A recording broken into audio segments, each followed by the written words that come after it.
नमस्कार दोस्तों। आज मैं आपको एक ऐसी कहानी का वर्णन कराऊंगा जिसको सुनने के बाद आप समय की कीमत जान जाओगे तथा आप कभी भी अपना समय बर्बाद नहीं करोगे। तो दोस्तों चलिए कहानी को शुरू करते हैं। एक बार की बात है, एक गांव में एक बूढ़ा आदमी रहता था। वह बूढ़ा आदमी अपने बेटे से बहुत परेशान था क्योंकि उसका बेटा बहुत ही नालायक और कामचोर था। वह कोई भी कार्य नहीं करता था, बस वह गांव में इधर उधर घूमता फिरता रहता था। तो एक दिन उस बूढ़े आदमी ने अपने बेटे को सबक सिखाने को सोचा। उसने अपने बेटे को अपने पास बुलाया और उससे कहा कि बेटा, घर के अंदर एक अलमारी है और अलमारी में एक घड़ी रखी हुई है। तुम उस घड़ी को निकाल लाओ। लड़का घर के अंदर गया और उस घड़ी को बाहर निकाला। फिर उसने अपने पिताजी के पास लाया। तब बूढ़ा आदमी अपने बेटे से कहता है कि अब तुम एक काम करो, इस घड़ी को अपने साथ बाजार में लेकर जाओ और जितने लोग भी तुम्हें मिलेंगे सबसे तुम इस घड़ी की कीमत पूछना। वो लड़का उस घड़ी को लेकर बाजार चला जाता है। उसने बाजार में सभी लोगों से उस घड़ी की कीमत पूछी। तो किसी ने उस घड़ी की कीमत 400, तो किसी ने 600, तो किसी ने 300 बताई। सभी लोगों ने उस लड़के को उस घड़ी की कीमत अलग अलग बताई और कई लोगों ने एक जैसी बताई। वह लड़का अपने पिता के पास वापस लौट आया और उसने कहा कि पिताजी, सभी लोगों ने इस घड़ी की कीमत अपने हिसाब से बताई। तो किसी ने 400, किसी ने 600, किसी ने 300 बताई। अब उस बूढ़े आदमी ने अपने बेटे से कहा कि बेटा ठीक है, घड़ी को तुम अलमारी में रख दो और जाओ।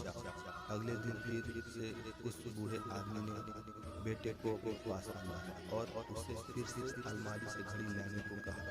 लड़का फिर जाता है और अलमारी से घड़ी निकाल कर लाता है और उस बूढ़े आदमी ने अपने बेटे से कहा कि बेटा जाओ, आज तुम इस घड़ी के अंदर जो समय चल रहा है उसकी कीमत पूछ कर आओ। लड़के को कुछ समझ नहीं आ रहा था कि उसके पिताजी उससे क्या करवाना चाह रहे थे। वह दुखी मन से घड़ी को लेकर बाजार चला जाता है और सभी लोगों से उस घड़ी के अंदर जो समय चल रहा था उसकी कीमत पूछता है। लोगों को लगता था कि इस लड़के की मानसिक स्थिति ठीक नहीं है। कल यह घड़ी की कीमत पूछने आया था और यह समय की। बहुत से लोगों ने उसे भगा दिया और कुछ लोग उस पर हंसने लगे। अब लड़का परेशान हो जाता है और सोचता है कि यह मेरे साथ क्या हुआ। तभी वह आखिरी बार एक बूढ़े आदमी की दुकान पर जाता है। वह बूढ़ा आदमी बहुत व्यस्त था। वह लड़के का सवाल सुनते ही समझ गया कि लड़का उससे क्या पूछना चाह रहा है। उस बूढ़े आदमी ने अपना कुछ समय निकालकर लड़के से कहा, बेटा, यह जो समय है ना, जिसकी तुम कीमत पूछ रहे हो, इसकी कोई कीमत नहीं लगा सकता। तुम करोड़ों रुपए देकर भी अपने जिंदगी का एक सेकंड वापस नहीं ला सकते हो। इसलिए इस समय का सही उपयोग करो। तब दुकान वाला बूढ़ा आदमी लड़के से बोलता है कि बेटा, समय की एक अच्छी बात भी है और एक बुरी बात भी है। बुरी बात यह है कि समय कब गुजर जाता है किसी को कुछ पता नहीं चलता, और अच्छी बात यह है कि तुम उसे किन चीजों में गुजार रहे हो, अर्थात यह तुम्हारे हाथ में होता है। बेटा, सभी के पास 24 घंटे होते हैं, अमीर के पास भी और गरीब के पास भी। यह तुम्हारे हाथ में होता है कि तुम उस समय से क्या कोई नया कार्य कर सकते हो जो एक एक एक पल का हिसाब रखो कि तुम उन्हें किन चीजों में उड़ा रहे हो। उस बूढ़े आदमी की बात सुनकर उस लड़के की मानो आंखें से खुल गई हो।